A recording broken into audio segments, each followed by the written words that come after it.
Policies of today. So, service of song for ex-president Jimmy Carter. Tolu, I'm on the live already. Please check it for me.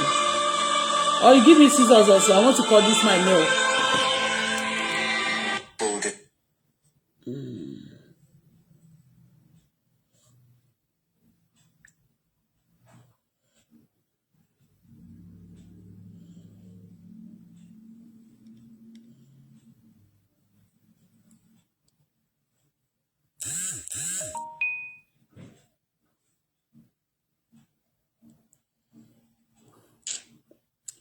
We wanted to sign today, but we couldn't. There's no place to park. I was there in the embassy, American embassy, to go and sign the paper to pay respect, for the former late president Jimmy Carter. What is she? I read parking space in about sign now. You are looking, eh? I'm talking to you. She buy a parking space in the about sign. She buy lost síbẹ̀ láti lọ sign fún. I lost embassy America to go and sign the paper today, but there's no what? Kilo done. But there's no parking space, seriously. No parking space for us. It's painful, but it's about how many minutes now? Maybe 25 minutes or 30 minutes to the place. From my house to the place, I want to sign to pay last respect for them.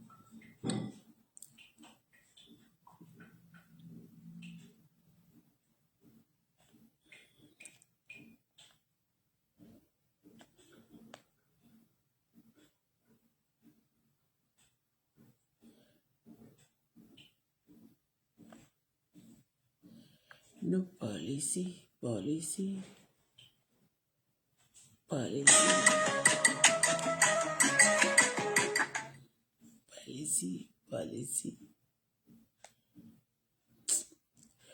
Kíni iná yóò máa ń tàn sójú mi gbà mí. Policy. So me sinle me shendin. I want to go and sign, seriously. Embassy be by now very strong. I mean, I don't know, maybe tomorrow is late. Me ráyè park sini. I was driving up and down. No place to park to go and sign. Be last person.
Oh, my evening, this afternoon actually. So, my evening, I believe it's going to be okay, fantastic.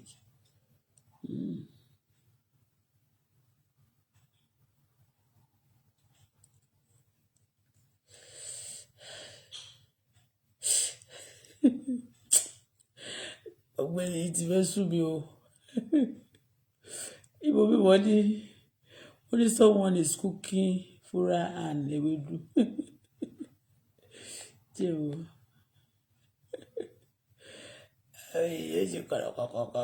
Hesitation.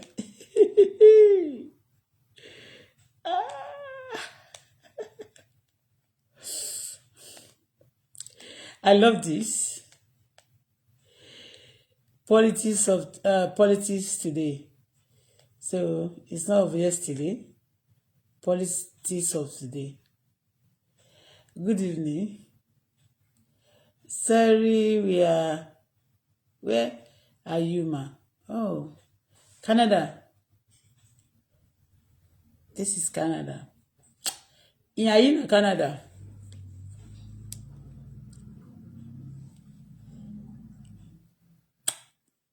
Ottawa.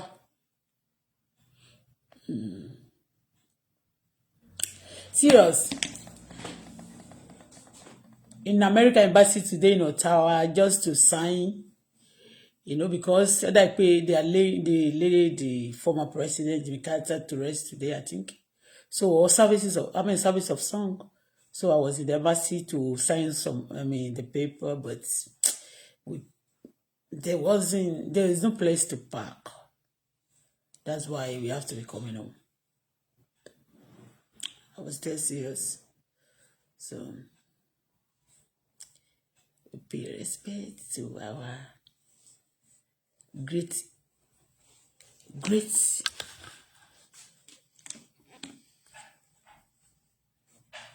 politician, great leader. Oh, you're in Lagos. Wow. Yeah, that's good. Tell me more about Lagos. What happened to Lagos? I've never been to Lagos before. Can you tell me more about Lagos? Báwo ni Lagos ṣe rí báyìí?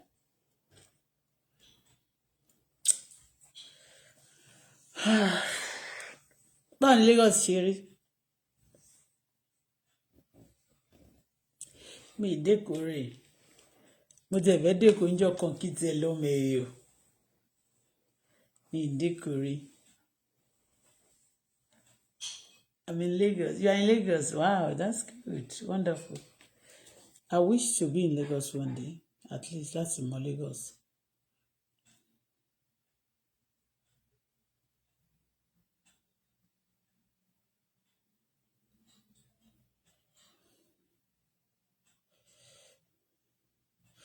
Kí ló dé táwọn èèyàn ń sáré pìtìpìtì? Kí ló dé táwọn èèyàn ń sáré kiri?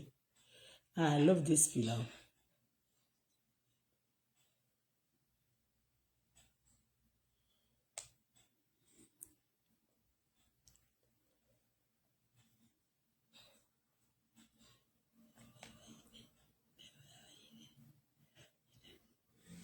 Over Mayor Leko. Tell me more about Lagos. What happened? Kí ló ń ṣẹlẹ̀ lẹ́kọ̀ọ́? Mo fẹ́ mẹ́kọ̀ọ́ níjọ́ kan. Okay, Lagos is good. We thank God. Sure, but you are... Ọmọ mi, orí pé mo ń ṣojú bíi pé mi ò rí ìkọ̀ dáadáa ní iná yẹn náà wọ́n kó sómi lójú. Lagos is good. We thank God. Sure. But you is very hard. But you is very hard. You are in the hands of God. Òyìnbó yẹn ó kàn kí. Ẹ sọ Yorùbá, ẹ kọ Yorùbá. Because téèyàn máa ń ka àwọn òyìnbó kan náà tó máa ń kọ. Bíi pé kéèyàn lọ máa ka àwọn King James version. Wàá kàn máa sọ òyìnbó ni yìí gírí kan bẹ́ẹ̀. Eléyìí tí I don't understand. But mo ti understand nǹkan tí you are trying to say. But the English is a lot of error. Lagos is good. Yeah, you're correct. We thank God. Yes, that's also correct. It's a simple one, but it's correct. Sure, but you is very hard. Or Lagos is very hard. Nigeria is very hard. Or you yourself, you are hard. Or who are you referring to? Hard. You are in the hands of God. You are in the hands of God. Nigeria is not your country. Nigeria is not your country. Do you base in Canada? That is why. Do you base in Canada? That is when they born you, ma.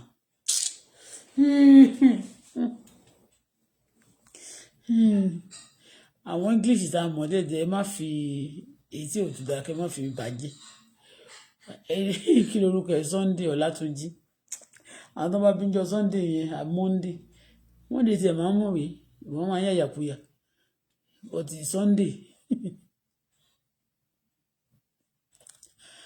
tábà ìgbọ́ Friday sí St. John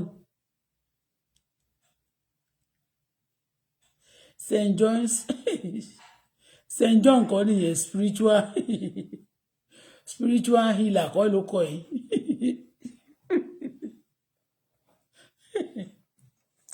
Come on, give me what? Ọmọlọ́lá Olúwa ṣe yìí fún mi.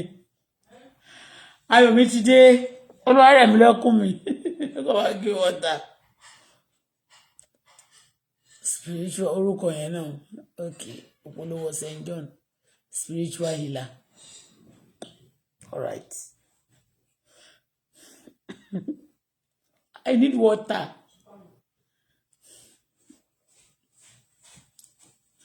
Okay, only what I'm trying to say is that Lagos is good. You are thinking we are thanking God.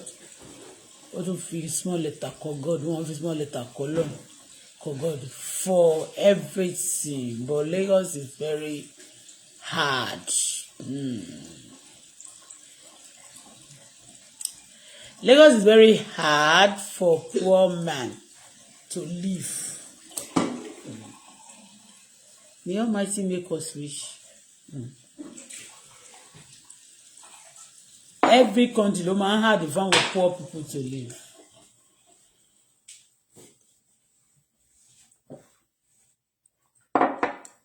You give me scissors, so I want to cut all this nail. So, Ọlọ́run ní jẹ́ ó nira fún wa. Ara màmá ò yá ẹ̀kọ́ wọlé ewé ń jáde.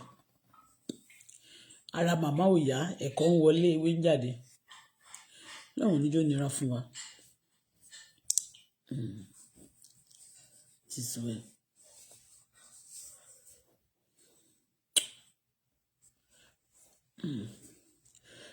I want to go and sign because wọ́n ń ṣe ìsìndágbére fún Tolu. I want to post this thing on my platform. Come and see. Mo rí bí tí ṣé nǹkan mi la máa pè wọ́n ṣá àbí president kí ló máa ń pè our new coming president of America àti former president sitting down together and they are laughing. You understand? Some people you believe that when you see them they're going to hear man.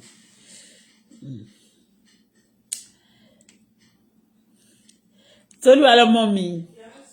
Ayọ̀ mi ti dé camp jàre.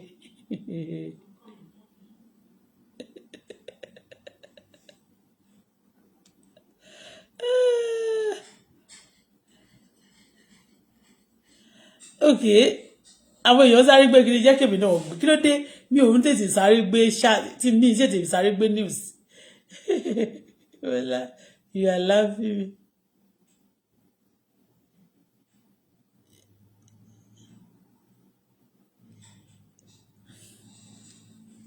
Ọlọ́run ò ní jẹ́ kó lè ra fún alágbára Ọlọ́run. Ẹnìkan tún sóyìnbó kan ó ti ní Bọ́lá you are laughing me. You are laughing me or you are laughing at me.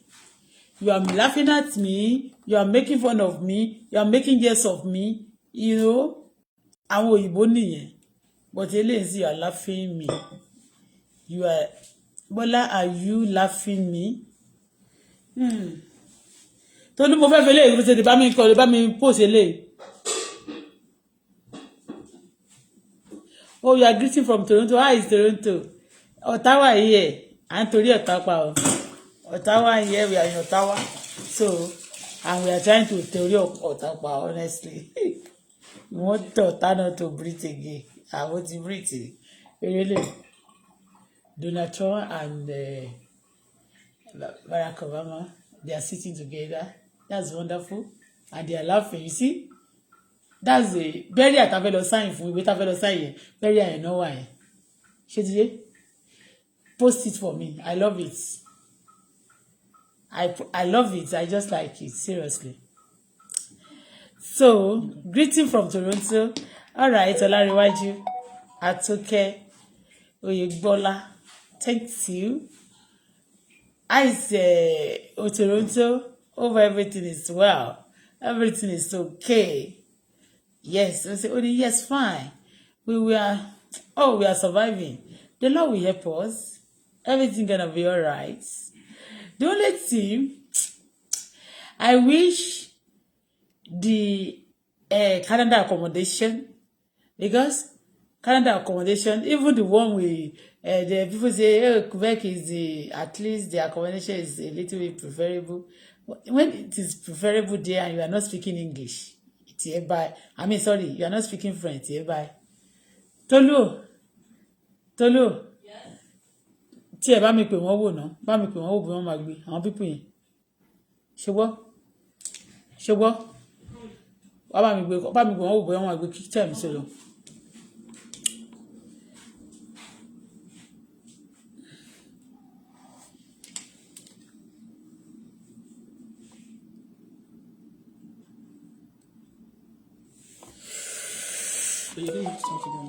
Yeah, tó bá ti ṣe.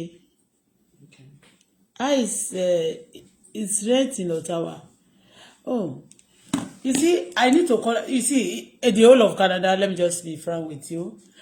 See, the difference is a little bit. Maybe any good house in Quebec, like 2,000 also. 2 bedroom, like 4-5 years ago, 1,006, 1,500, 2,000 also. So accommodation is a problem in Canada as a whole. Accommodation is a problem, very expensive. Like if somebody could get like, if you are getting in your hand like maybe 5,000 or 6,000 a month, and you pay 2,500 out of 2,000, 3,000. I mean out of 6,000. Then let's say you have 6,000 as a salary and you pay your bill is about 3,000 or 3,400 together with food, maybe 3,500 to, it's very good. But when somebody is earning like 2,500, 3,000, and you are paying money, even the money accommodation alone, you're going to spend like 2,500. Some other bills. Also, a lot of things, It's difficult for people to cope. The accommodation in Canada is not only on tower. The whole of Canada from A to Z is expensive. I am telling you.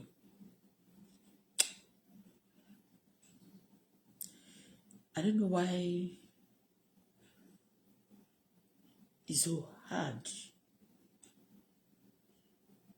so tough. In Canada, accommodation is a problem.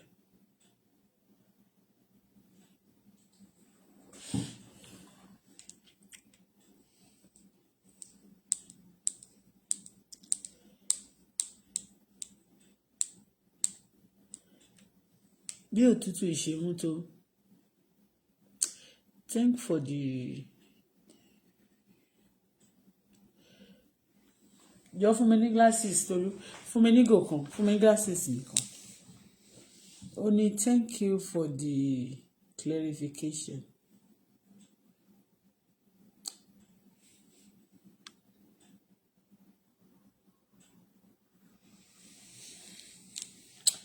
Okay, this one said, let me read.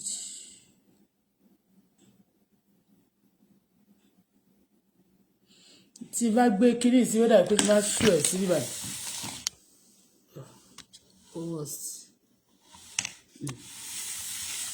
Tolúwa lọmọ mi ó pa àwọn tí mo ní kò pè ní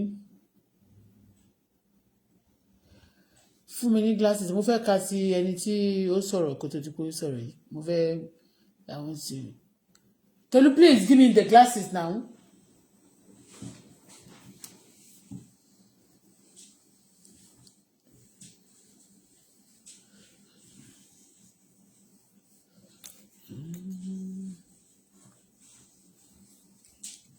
The best.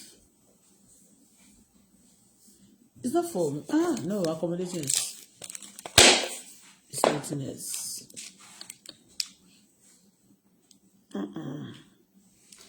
Oh, yeah, it's better now.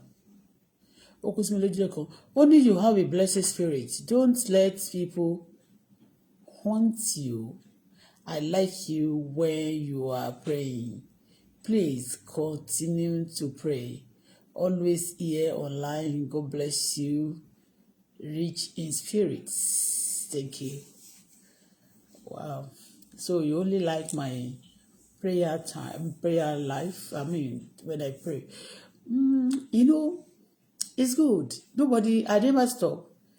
Only thing I just minimize it because like you are praying for people who don't value it, no support, When you say you love my prayer now, it's not until I tell you, when people are not reaching out to, and maybe you are praying and you are nice and people are not reaching out to you, and you just believe that, you're just waiting. That's why a lot of people will start lying because people are not also reaching out. They are not taking care of the one that are real.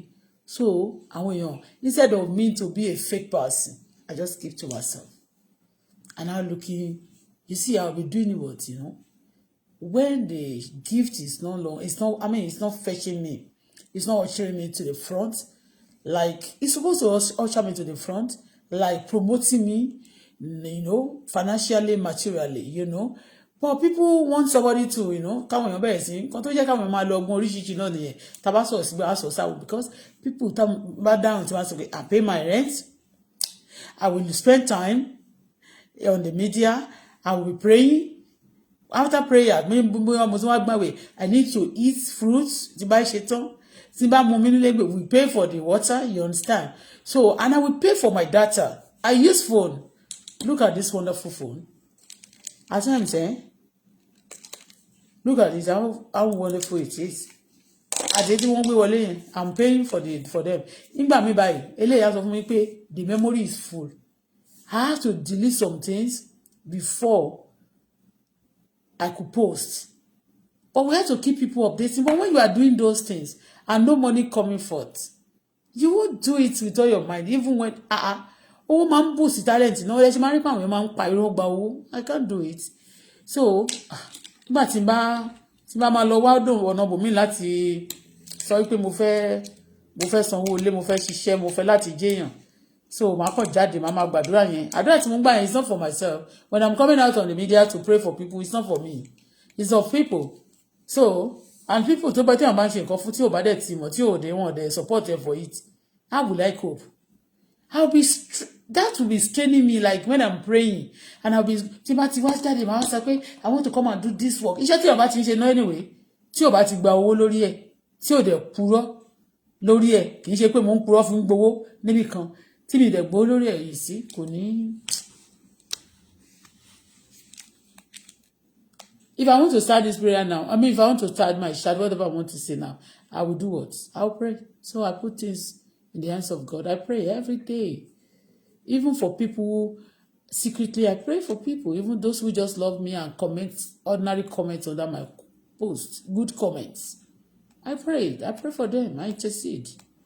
But coming outside, and one thing, anyway, only a lot of things, ní ilé sọ Nàìjíríà gan tẹni àwọn tó bá ń lọ sí orí line yẹn torí ẹ̀ ní gbogbo nǹkan ni wọ́n ń ṣe like they making money ẹ̀rí wọ́n máa restrict page mi they restrict my page and àwọn èèyàn tó bá dẹ̀ wá gbàdúrà náà fún the many things anyway I'm not stopping so títí tí bá wà okay in fact tínú bá ti dùn orí máa yá ni inú tó bá dùn orí máa yá, you know. Torí inú bá dùn ọmọ ní that prayer is good o, you be praying for people àwọn máa rí life wọn ó change. Ìyẹn lẹ́yìn máa ní àwọn pásọ̀ mi náà ẹlòmíì gan tó ní gift kì í ṣe gbogbo èèyàn náà ní ò ní gift àwọn tó wà dìré yẹn. Instead of me to God forbid, instead of me to be dìré I will quit. Kò ṣe gbogbo àwọn quit from God o, I just you know. Because ẹ̀mọ́ ńlẹ̀ ṣe máa rí eléyìí wàá máa rí eléyìí àwọn sọ pé ẹ jẹ́ fún wa lówó o wọ́n fẹ́ kọ́ ṣọ́ọ̀ṣì o ẹ jẹ́ fún wa lówó o ẹ bá wa dá sí kinní yìí o kọ́mọ yín bá lè ṣe kinní kan we don't do that and I cannot do it. So but at the same time téèyàn bá wà gan tí ò bá tiẹ̀ mọ owó béèrè àbí tí ò bá ń béèrè gift tó dẹ̀ ṣe nǹkan people just compensate them so wọ́n máa ṣe dáadáa yẹn máa lọ dáadáa sí i but àwọn èèyàn máa fẹ́ kó join clique kan tó yẹ pé wàá lè máa so tó bá join clique yẹn wọ́n á ṣe ìbẹ̀yẹ lórí máa ṣe ìbẹ̀yẹ sí ní rí owó ìyẹn dẹ̀ ló máa ń jẹ́ káwọn èèyàn wá di fake. I'm not a fake person. I pray kí ni máa fi kún tí n bá gbàdúrà ẹni tí ò ní bóyá lè mọ̀ pé mi ní ìyá ń gbẹ́jọ́ mi ní bàbá ń gbẹ́jọ́ mi ní spiritual mother mi ní spiritual father only God. It's good to pray, that's it. Torí ẹni tó sọ̀rọ̀ ẹ̀ sìn I know you are systematically registered. You are trying to tell me what actually you want me to what good for me. I know, but at the same time praying kò ní kí n má sọ̀rọ̀. I blog and I give information that especially tó bá ti máa da ayé àwọn èèyàn tó máa ṣe wọ́n lórí wàá máa pray náà Olúwa let's pray now prayer this like àwọn èèyàn people come and listen and níbo míì wọ́n á kún síbẹ̀ ibi tó dẹ̀ lọ tí ń kún yẹn wọ́n rí solution bẹ́ẹ̀ gan they will go there and be full wọ́n tún máa fún wọn lówó gbogbo àwọn èèyàn wọ́n máa robust wọ́n máa gbàdúrà àdúrà tó bá gbà yín gbogbo nǹkan tó bá ṣe yẹn òun ló wá ṣe lè help a lot of people kì í ṣe pé a fi gbéraga but they will be letting wàá máa ṣe you be doing it originally doing what is original and then you are not getting money and the fake one they are paying them they are giving evil. No, that's not good. Time is money. And the Bible says your gift will usher you to the front. Like your gifts, whatever you do, that actually benefiting others, how to fetch you money. That is the meaning. Whatever you are doing into society that fetch good, that affect others for positive, should give you blessing. You should be well known with that. Ó dàbí àwọn tó ṣe tíátà náà tí eré yẹn bá dùn wọ́n á gba kínní. Èyí tí ò bá dùn wọ́n á ṣàgbà nǹkan kan bọ̀ kó ṣe pé kò kàn máa ṣe nǹkan kó má gba anything. No. God used to show me many things. Irú prayer tí mo ṣe lónìí tí mo gbà àwọn message kan tí mo kàn sọ pé káwọn èèyàn gbà. The Lord revealed a lot of things to me.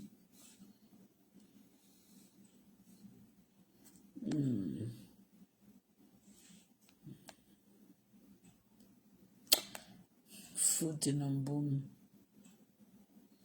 mandates and ADF to speed deployments of 10,000 tractor. Wow. Oúnjẹ máa bòkún ẹ lọ fọkàn balẹ̀. President Bola Ahmed Tinubu ni president now. Ẹ gbàgbé òṣì. Ó kọjá rádaràda. Àti tractor tó máa fi ṣe kíní o gbogbo ìpátá náà máa gbé wá. Everything gonna be alright. Love you madly, deeply. You love me madly and deeply. That's good. Mother, she's one of my million. Good mother.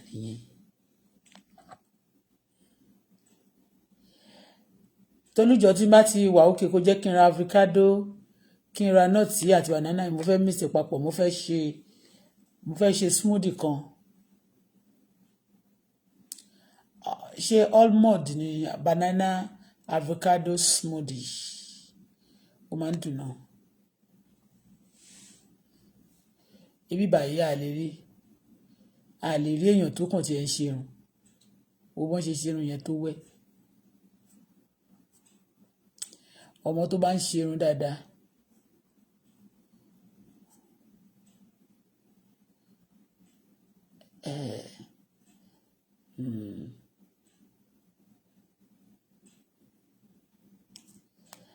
You always enjoy my show. Thank you. Like, what do you normally enjoy about my show? So, like, ẹni tó sọ̀rọ̀ yẹn sì, she loved me. Maybe he or she loved my prayer. And that's good. And if somebody don't see, reality and originality in my prayer, she won't encourage me for it. Yeah. And again, if I even pray, you don't know that even at times if I pray here, the prayers of is touching some people. So they tell you, you don't want to pray in public. You don't want to just àkàìmọye nǹkan tó ti ṣe. Pray to some area like ibi tí mo gbé tẹ́lẹ̀ they don't like prayer. They don't believe in prayer. When you are praying, Papa, the mama dada won't touch you on.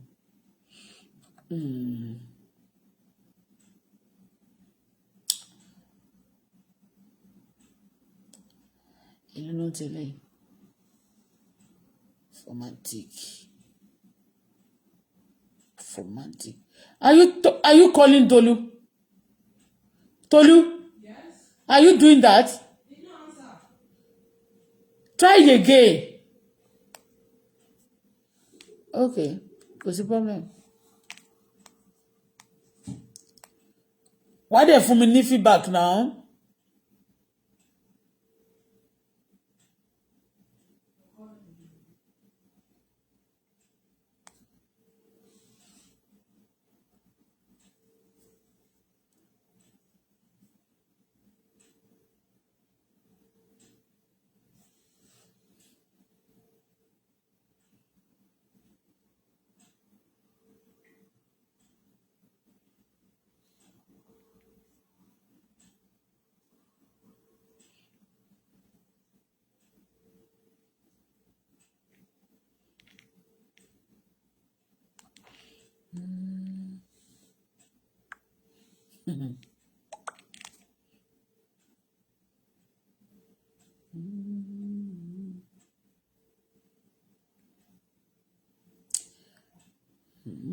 This one cleanse heart. I will give the love that you deserve. I love you so much.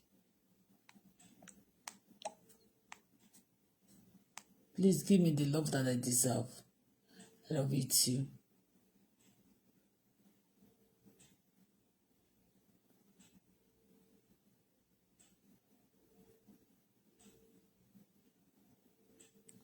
Yes, let me see. Hey, as you are the best president. Tini ó ṣeé ṣe kí olórí orílẹ̀-èdè yìí ààrẹ Tinubu. Aláròyé máa rí o. Àbádòfin owó orí tuntun ó ṣeé ṣe kí ààrẹ Tinubu gbà sáwọn ẹ̀yà Haúsá lẹ́nu o. Ọmọọṣẹ́ Tinubu. Ọ̀kan lára àwọn olùdámọ̀ràn ààrẹ Tinubu lórí ètò ìròyìn Daniel Bawa ti ní ó ṣeé ṣe kí olórí orílẹ̀-èdè yìí ààrẹ Tinubu gbà sáwọn ẹ̀yà Haúsá tí wọ́n tako àbádòfin owó orí tuntun tí ààrẹ Tinubu gbé síwájú àwọn aṣòfin àgbà l'Ábùjá lẹ́nu. Bẹ́ẹ̀ ò bá gbàgbé láti ọdún tó kọjá tí ààrẹ Tinubu ti gbé àbádòfin ọ̀hún síwájú àwọn aṣòfin àgbà l'Ábùjá pé kí wọ́n bá òun buọwọ́ lù ú làwọn ará òkè ọya ti takò ó. Wọ́n láwọn kò ní nífẹ̀ẹ́ sí i nítorí pé ó máa ṣàkóbá ńláńlá fáwọn èèyàn wọn. Gbogbo ọ̀nà tí ààrẹ Tinubu mọ̀ ló sì ti gbà báyìí láti jẹ́ kí àbádòfin ọ̀hún kẹsẹ̀ járí ṣùgbọ́n gbogbo bó ṣe ń ju abẹ̀bẹ̀ ọ̀rọ̀ náà sókè ibi pẹlẹbẹ ló fi ń lélẹ̀. Kódà ààrẹ Tinubu tún rán àwọn ẹlẹ́bẹ̀ kan lọ bá àwọn olóṣèlú ilẹ̀ Haúsá náà ṣùgbọ́n ṣe ni wọ́n fà á kékọ́rí pé láé àwọn kò ní gba àbádòfin náà lọ́wọ́ ààrẹ. Báwọn olóṣèlú ilẹ̀ Haúsá yìí ṣe ń sọ pé àlá tí kò ní í ṣẹ lọ̀rọ̀ náà bẹ́ẹ̀ ni iléeṣẹ́ ààrẹ pàápàá ń sọ pé ó di dandan kí àbádòfin ọ̀hún kẹsẹ̀ járí láyọ̀ àti àlàáfíà. Ọ̀gbẹ́ni Báwà tí í ṣe ọ̀kan pàtàkì lára àwọn ọmọọṣẹ́ ààrẹ ti bá àwọn oníròyìn iléeṣẹ́ tẹlifíṣàn Channels TV sọ̀rọ̀ lọ́jọ́ Ajé Monday ọjọ́ 6 oṣù kìíní ọdún yìí nílùú Àbújá. Ohun tó sọ ni pé pẹ̀lú bí àwọn olóṣèlú ilẹ̀ Haúsá ṣe fà á kẹ́kọ̀ọ́ pé àwọn kò ní gbà pé kí àbádòfin ọ̀hún kẹsẹ̀ járí. Ó ní ó ṣeé ṣe kí ààrẹ Tinubu tẹ́tí gbọ́ àlàyé táwọn olóṣèlú ilẹ̀ Haúsá àtàwọn gómìnà wọn fẹ́ sọ. Gẹ́gẹ́ bó ṣe wí, kò sóhun náà, àbádòfin yìí máa kẹsẹ̀ járí ni. Lóòótọ́, àwọn ẹ̀yà Haúsá mọ̀ nípa ọ̀rọ̀ òṣèlú lórílẹ̀‐èdè yìí dáadáa. Ẹ̀yà náà ni mo ti wá. Kò sóhun tí kò ṣeé ṣe rárá.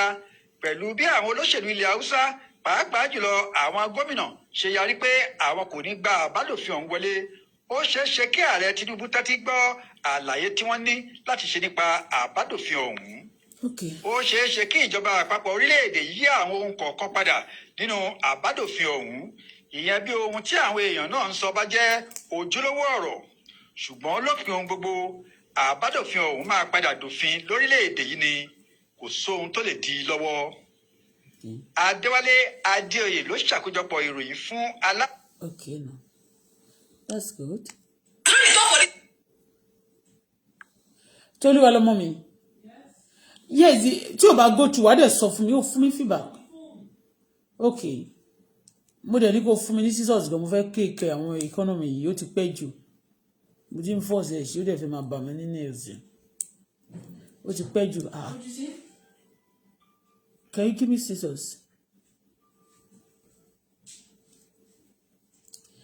Okay, only let me answer this person.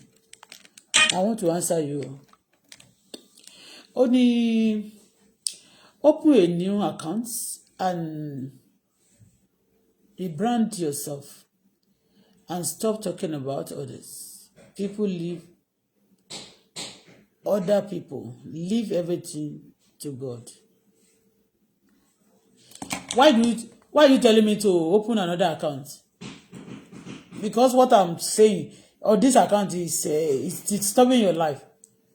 I should stop talking about others. Why you are not, you see, don't provoke me, Joe. Stop bullshit, Joe. Stop your nonsense. When people, oh God, stop saying that. Tina ọba ti tán lórí Yorùbá ló sọ bẹ́ẹ̀ jẹ́ ògìn tán lè kọ́nà. I should stop talking about others. Ẹ̀yà wèrè ni. So time others ò bá ṣèkà fún mi. Stop saying that nonsense. You see, before kẹ́ tó sọ̀rọ̀ fún èèyàn pé kó fi nǹkan kan sílẹ̀, èèyàn kì í fi certain things sílẹ̀ for certain things. Must I destroy my page because I want to start, I should start what? Because some of you are afraid. Why do you want me to start? I should delete this page? I should delete it? Come on, stop your bullshit. Let me tell you something. If you don't need to preach, you don't need to tell me to stop talking about people. When people start disturbing me, when the people do the right thing and they do the needful, I don't need to talk. Do you think I would love to be talking about them? But you are partial. I don't know who is under that. But let me just block you. You won't see. Look at your name. I will talk. I should stop talking about others. What are you saying? Whatever happened to me is part of my ministry. They have turned to part of my ministry. And your ministry will not end until you finish. Whatever happened to you, your experience in Aye is part of your ministry. How can you tell me to forget about my chapter? How can you go? Come on, let's see. How can you wake up, move to the next level? Okay, just go say que crew ni chapter yẹn náà. So, kí la ti rí ṣe sí chapter yẹn? Kí ni chapter yẹn? Kí ni wọ́n ti ṣe sí? Ṣé sorry ni mo ti gbà ńbẹ̀? Ṣé mo gba sorry ni? Àbí wọ́n sọ pé okay, we are sorry, wọ́n guilty fún nǹkan tó ṣe. You don't do that. Don't say that. Àbí gbogbo nǹkan ṣé nǹkan tó ṣe fún mi? Mo dẹ̀ ti block wo ilé iṣẹ́ mi fẹ́ pè ń wèrè. Tell me men tó wà ńbẹ̀ honestly. Ṣé kí n sọ fún ẹ pé gbogbo nǹkan tó ṣe fún mi láyé kọ́lọ́run jẹ́ kó rán àwọn èèyàn sí ẹ tó máa ṣerú ẹ̀ fún ẹ. So because tí nǹkan bá ṣẹlẹ̀ sí yàn gbà mí tí ò bá ti ṣẹlẹ̀ sí wò ó ní mo bó ṣe fì náà. Adẹ́kọ̀ọ́ wọn máa ṣe pẹ́ nà rúfà buké náà ni. Abuké wọn lẹ́rù ẹ̀wọ́ sókè ló ti wọ́ wa ní àbísàlẹ̀. So nígbà tẹ́ bá ń ṣe pẹ́ nà rúfà buké tí ìwọ bá na tó bá ti ya oníké tí ìwọ náà níké wàá mọ bó ṣe rí náà. tó níké lẹ́yìn o mọ̀ pé wọ́n máa ní dídé kó dúró wàá mọ̀ pé it's not easy wàá mọ̀ pé ẹni yẹn kò wù kó dúró straight. Anyway tó bá ti ń rẹ́rìn-ín gbà mí báyìí some of you ìdí wọn ní people you just come from somewhere and say open another chapter go and I should cancel this account account yẹn bó ṣe máa wà ń bẹ̀ ní mi ò ń cancel account bí mi ti ẹ̀ ló mọ̀ gan mi jẹ́ nílò ìṣe nílò what I'm still going to be using it so if tó o bá kàn fẹ́ ká sí chapter dọ́dọ̀ ẹ̀ tó lẹ̀ pé o ò fẹ́ wàhálà torí future wàá kàn ṣe normal ni kí ló wà ń bẹ̀ tí exhibit ajẹ́pẹ́ exhibit kan wà ń bẹ̀ fún wọn ni exhibit wà ń bẹ̀ fún ẹni tí wọ́n lè máa ṣíwèé ìrántí kan àwọn nǹkan tèmi sọ ìgbà tí wọ́n táwọn èèyàn fìyà jẹ mí lórí nǹkan anyway ṣá.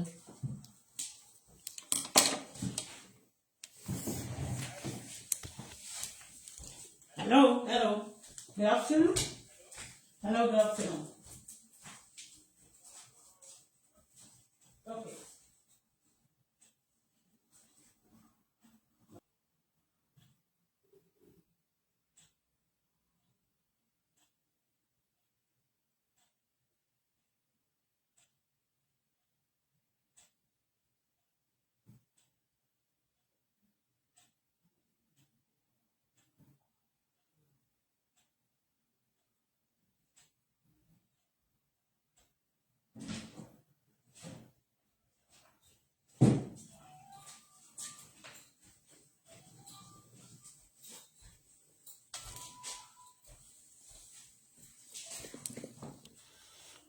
Sorry, I will come back.